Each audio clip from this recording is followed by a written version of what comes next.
Hello students. तो आज हम बात करेंगे आपके इनवॉलेंट्री और स्मूथ और अनस्ट्रिप्ड मसल्स की। Okay, in last turn we have discuss about the skeletal system or the voluntary muscle. Okay, so today we will discuss about the involuntary muscles. Okay, so these are the involuntary muscles. You can say it is smooth or the unstripped muscles. There is a diagram also. So these are responsible for the characteristics movement associated with the alimentary canal. Okay, and they control and adjust the diameter of the blood vessels and the ducts of the glandular tissues, contract without the nervous stimulations, respond slowly to the stimuli, but are capable of the long-term sustained contractions. In a diagram, you can see there is a esophagus, lower esophageal sphincter, duodenum, stomach, and the pyloric sphincter. Okay. So the involuntary muscle or the smooth muscle tissues forms the muscular formation of the vascular organs, and these are also known as the non-striated or the smooth muscle legs, the cross strips or the striates on across them, and it has even and smooth appearance. These muscles are tapered at each end and have a single nucleus. These muscles form an important part of the blood vessels walls and of many hollow internal organs. Okay.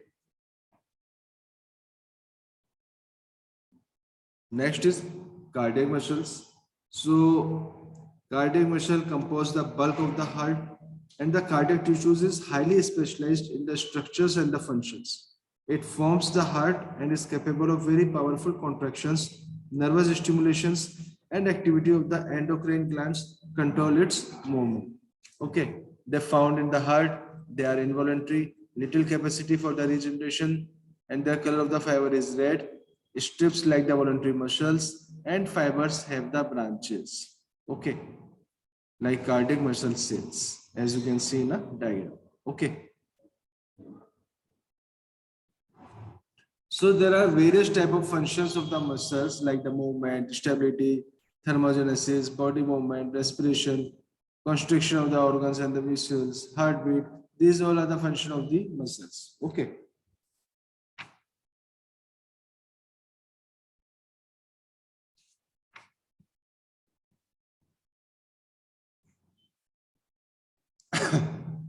So let's discuss all these functions one by one.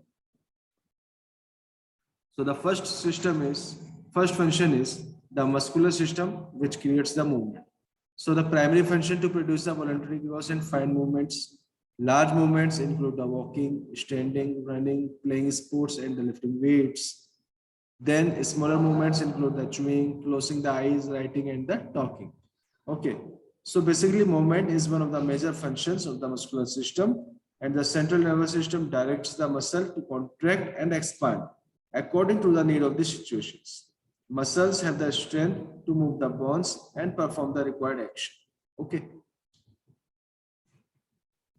Second is it protects the organs. Okay.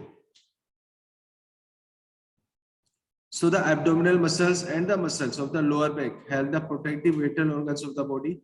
The rectus abdominis or the six-pack muscles, the obliques find at the sides of the torso, and the transverse abdominis running side to side across the front of the abdominal cavity protect the organs from the front and sides.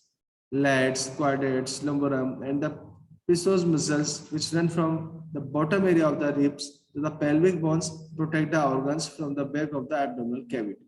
Okay, so basically the abdominal muscles and muscles of the lower back help to protect the vital organ of the body. Now, for instance, bone do not protect the abdominal cavity like the rib cage protects the heart and the lungs. So the rectus abdominal on the six-pack muscle, the oblique formed at the side of the front, and the transverse abdomen running side to side across the organs from the front and the sides. Similarly, the levator quadralis lumbum at the psoas muscles, which runs from the organs from the back of the abdominal cavity. Okay.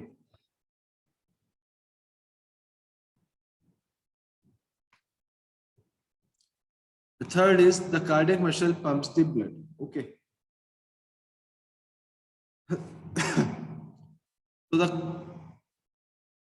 the important function of the body is like pumping of the blood and its circulation through the different parts of the body are performed by the smooth muscles.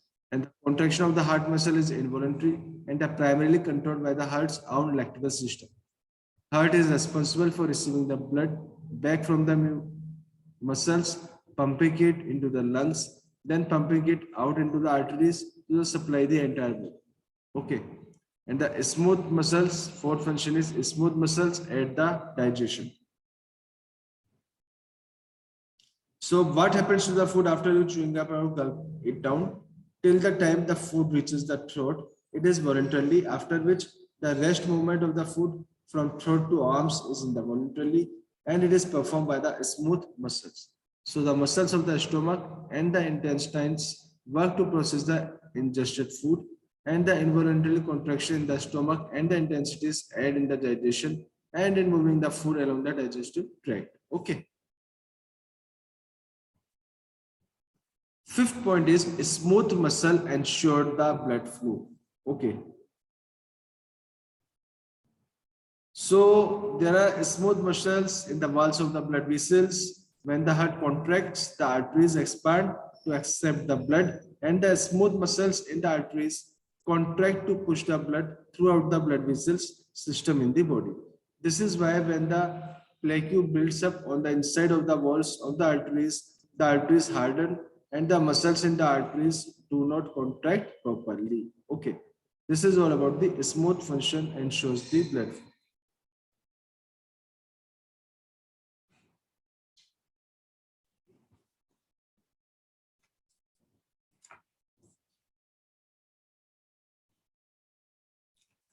So if we talk about the effect of exercise on the muscular system, then basically exercise tones your muscles and make you look better, and it also help your overall energy, strength, flexibility and balance. So exercise increases muscle energy in various ways. It firstly increases the number of the mitochondria within the muscles. These tiny structures with cell convert the nutrition to the energy. And then second, exercise augment the amount of the myoglobin within your muscles, and this protein transports and stores oxygen which the mitochondria use in their energy production process. And the thirdly, exercise increase the one's muscle capacity to store the glycogen, a form of the carbohydrate fuel.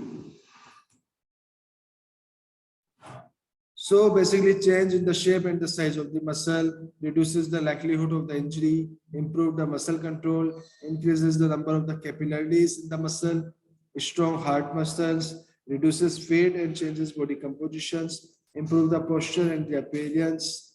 Okay, and the working capacity of the muscle increases. These all are the effect of the exercise on the muscular system. Okay. The next topic is respiratory system or the mechanism of the respiration. So what is respiratory system? I think all of you are know very well that it is a system in the human body that enables to breathe in oxygen and release the carbon dioxide. The act of the breathing includes the inhaling and the exhaling air in the body, absorption of the oxygen from the air in order to produce the energy, and then discharge of the carbon dioxide, which is byproduct of the process. So in our next lecture, we will discuss the various part of the respiratory system. Okay, I hope आपको आज का lecture अच्छी तरह समझ में आया होगा. Thank you very much.